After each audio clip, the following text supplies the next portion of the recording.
আমি তখন স্কুলে পড়তাম, আমার দাদু খুব রাগী ছিল, বুঝতে পারলেন। আমার দাদুকে একবার জিজ্ঞেস করেছিলাম, হ্যাঁ গো তোমার বাপ দাদু কেউ বাঁদর ছিল? বলছে কেন বে? আমরা বইয়ে লেখা আছে বাঁদর থেকে মানুষ এসছে, তার মানে পূর্বপুরুষ কেউ কি বাঁদর হতে হবে? ঠিক বলছি না ভুল বলছি? 90টা মানুষ আজকে আল্লাহর প্রতি বিশ্বাস ছেড়ে, নামাজের প্রতি বিশ্বাস ছেড়ে, কদিন বলুন ফজরের নামাজ পড়ে সূরা ইয়াসিনের তেলাওয়াত করেছেন? করতে পারিনি। সূরা ইয়াসিনের ফজিলত বলা হয়েছে, যদি আজকে প্রত্যেক দিন যে ফজরের নামাজের পরে সূরা ইয়াসিন পাঠ করবে, আগামী ফজর পর্যন্ত মৃত্যু ছাড়া তার কাছে কোনো বাড়িতে বালা মুসিবত আসবে না। জোরে বলুন সুবহানাল্লাহ। কিন্তু আমরা পড়তে পারি না, আমল করতে পারি না, বড় দুঃখের বিষয়। আল্লাহ তাআলা মানুষকে কিসের জন্য পাঠিয়েছেন আমি আপনাদেরকে এরপরে বুঝাবো আমার ভাইজান, যে আল্লাহ মানুষকে দুনিয়ার বুকে পাঠিয়েছেন কি কাজের জন্য পাঠিয়েছেন। আল্লাহ কিন্তু নিজের কাজের জন্য পাঠিয়েছেন। পাঠিয়েছেন না পাঠাননি? আপনারা কোরআন খুলুন, আল্লাহ তাআলা নবীজির সঙ্গে আলোচনা করেছেন। এরপরে আমি আপনাদের সঙ্গে আলোচনা করি, ইতিহাসবিদরা ইতিহাসে আলোচনা করেছেন। আপনারা বুঝতে পারবেন আল্লাহ কোরআনে দুটো কথা বলেছেন। এক তো নবীজির সঙ্গে আলোচনা করলেন সৃষ্টি সম্পর্কে, মানুষের সৃষ্টিটা কিভাবে আমি করিয়েছি, কিভাবে পাঠিয়েছি, আর কিসের জন্য পাঠিয়েছি। আল্লাহ আমাদের কাজ বলেছেন। জোরে বলুন সুবহানাল্লাহ। আল্লাহ আমাদের কাজ বলে দিয়েছেন, অবশ্যই কাজ বলে দিয়েছেন। আজকে দুঃখ কোথায় জানেন? ওই কাজ ছেড়ে, আমরা কাজটা জানি, কাজ ছেড়ে আমরা অন্যদিকে যাচ্ছি। ইতিহাসবিদরা ইতিহাসের পাতায় লিখেছেন, জানেন আপনারা পড়েছেন, থ্রির ইতিহাস পড়েছেন না পড়েন নাই? আদিম যুগের ঘটনা আমি কবে পড়েছি এখনো আমার মনে আছে। আদিম যুগের ঘটনা, হ্যাঁ, বন মানুষ থেকে সভ্যতা লাভ করে মানুষ এসছে, পড়েছেন? ঠিক বলছি না ভুল বলছি? পাথর তাদের হাতিয়ার ছিল, গাছের ডাল তাদের হাতিয়ার, কাঁচা মাংস খেত। ইতিহাসবিদরা লিখেছে।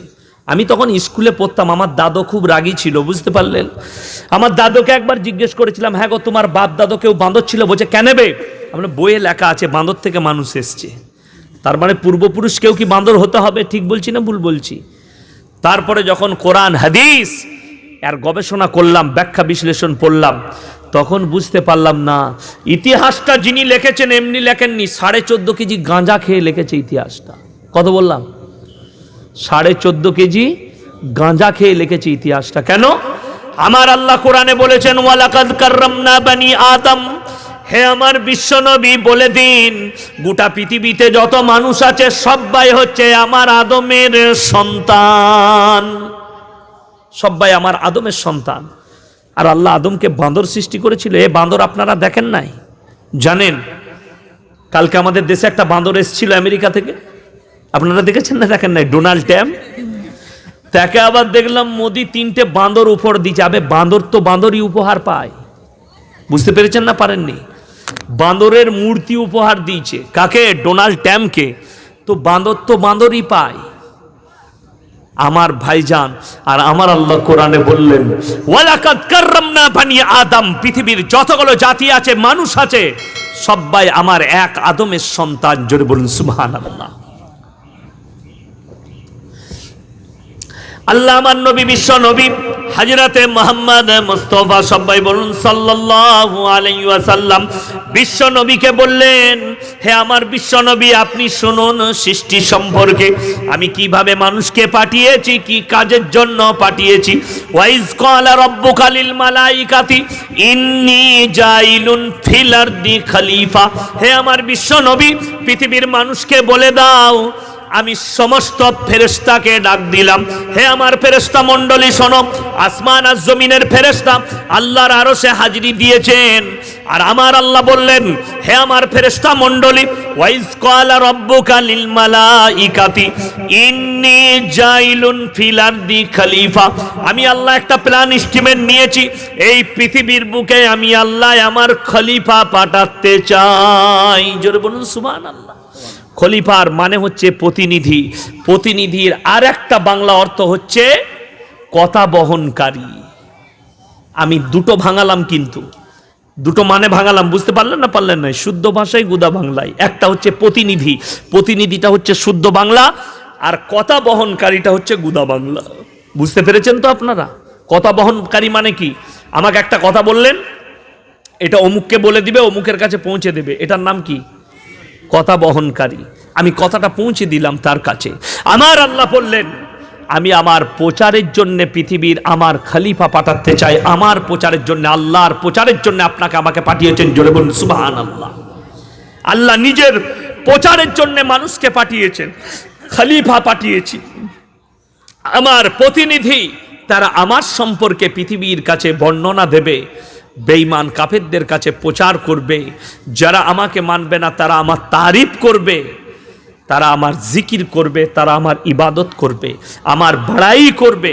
এই জন্য আমি প্রতিনিধি হিসাবে মানুষকে পৃথিবীর বুকে পাঠিয়েছি। ফেরেশতারা অবজেকশন মেরে দিলেন কার? আল্লাহ সৃষ্টির ওপরে।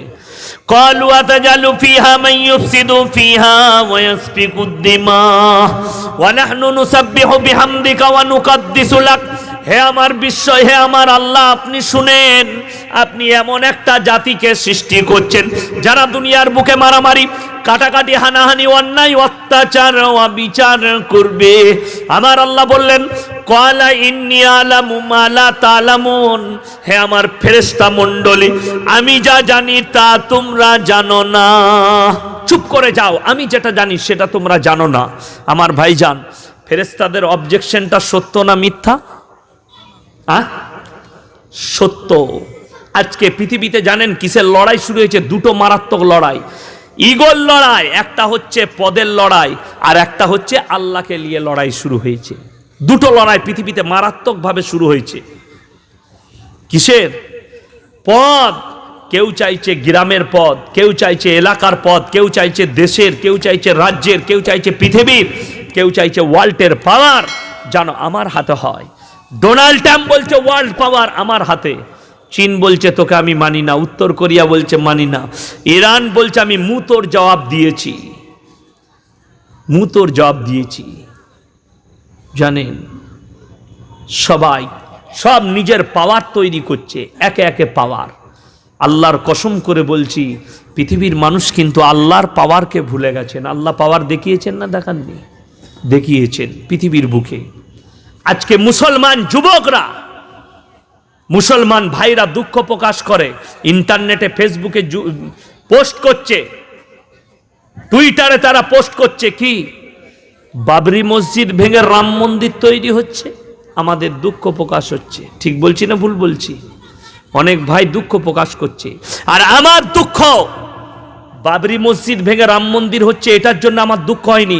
আমার দুঃখ হচ্ছে যে ভাইরা বলছে রাম মন্দির, বাবরি মসজিদ ভেঙে রাম মন্দির তৈরি হয়েছে, আমাদের দুঃখ হচ্ছে। আমার দুঃখ তোমাদের প্রতি হচ্ছে, তোমরা বাবরি মসজিদের জন্য কাঁদছো, আর তোমার মসজিদ তোমার জন্য কাঁদছে, তুমি মসজিদে গিয়ে নামাজ আদায় করো না। ঠিক বলছি না ভুল বলছি? তুমি তোমার মসজিদে প্রবেশ করো না, তোমার মসজিদের কাতার ফজরের সময় কাঁদছে, জোহরের সময় কাঁদছে, আসরের সময় কাঁদছে, আর তুমি টুইটারে পোস্ট করছো মোবাইলে যে বাবরি মসজিদের জন্য আমার দুঃখ হচ্ছে। বোকা, তোর মসজিদ তোর জন্য কাঁদছে, আগে তোর মসজিদকে তুই আবাদ কর, তোর মসজিদকে পূরণ কর, তোর মধ্যে আখলাক, নবীজির আখলাক নিয়ে আয়। পৃথিবীর মানচিত্র আল্লাহ ঘুরতে পারে না, পারে না? আল্লাহ কোরআনে পাওয়ার দেখিয়েছেন। এদের কি পাওয়ার আছে? দুটো পরমাণু বোমা তৈরি করে পাওয়ার দেখাচ্ছে, দুটো মিসাইল তৈরি করে পাওয়ার। আল্লাহ বললেন আমার পাওয়ারটা শোনো। আলাম তারা কাইফা ফাআলা রাব্বুকা বিআসহাবিল ফিল আলাম ইয়াজাল কাইদাহুম ফি তাদলিল ওয়া আরসালা আলাইহিম তায়রান আবাবিল। আবরাহা বাদশা যখন বলল কাবা ঘরকে গুড়িয়ে দেব হস্তি বাহিনীর দ্বারা, তারা হাতির বাহিনী নিয়ে বেরিয়েছে, কাবা ঘরকে গুড়ানো হবে। আমার আল্লাহ কোনো মিসাইল পাঠায়নি, তাদের ওপরে পরমাণু নিক্ষেপ করেননি। আমার আল্লাহ বললেন তৈরন আবাবিল, আমি ছোট ছোট পাখি পাঠিয়েছি, তারা মুখে করে পাথর নিক্ষেপ করেছে। কাবা ঘরে পৌঁছানোর আগে আমি তাদেরকে ধূলিসাৎ করে দিয়েছি। বলুন সুবহানাল্লাহ। এটা আমার আল্লাহর পাওয়ার। আমি তাদেরকে কাবা ঘরে পৌঁছাতে দিইনি, তার আগে আমি তাদেরকে ধূলিসাৎ করে দিয়েছি। এটাই হচ্ছে আমার আল্লাহর পাওয়ার। আমি আল্লাহ পাওয়ার দেখিয়েছি পৃথিবীর মানুষের ওপরে, কেউ আমার পাওয়ারের ওপরে যেতে পারবে না। আমার আল্লাহ পাওয়ার দেখিয়েছেন। এরা দুটো পরমাণু বোমা তৈরি করে দুটো মিলিটারি নিয়ে পাওয়ার দেখাচ্ছেন। আল্লাহ তাআলা পৃথিবীর বুকে কোরআনে আল্লাহ উল্লেখ করেছেন, কোরআনে আল্লাহ দৃষ্টান্ত দিয়েছেন পৃথিবীর মানুষের জন্যে, যে তোমরা আমাকে স্মরণ করো, আমি আল্লাহ যাকে শক্তি দেব পৃথিবীর কেউ তাকে মারতে পারবে? পারবে না। আর আমি আল্লাহ যাকে জীবিত রাখবো, পৃথিবীর কোনো মানুষের ক্ষমতা নাই তাকে মৃত্যু দান করি। আর আমি যাকে মৃত করে দেব, পৃথিবীর কোনো মানুষের ক্ষমতা নাই তাকে রুখে দিতে পারি। বিসমিল্লাহ। বিদেশ মন্ত্রী সুষমা স্বরাজ মারা গেছে, তাকে রুখতে পারেনি। বলুন যোগী আদিত্যনাথকে, সুষমা স্বরাজকে বাঁচিয়ে দাও। পৃথিবীর কোনো শক্তির ক্ষমতা নাই যে তাকে বাঁচাতে পারে। আমার আল্লাহ যাকে মৃত দেবে সেই মৃত হয়ে যাবে, আমার আল্লাহ যাকে জীবিত করবেন সেই জীবিত হবে।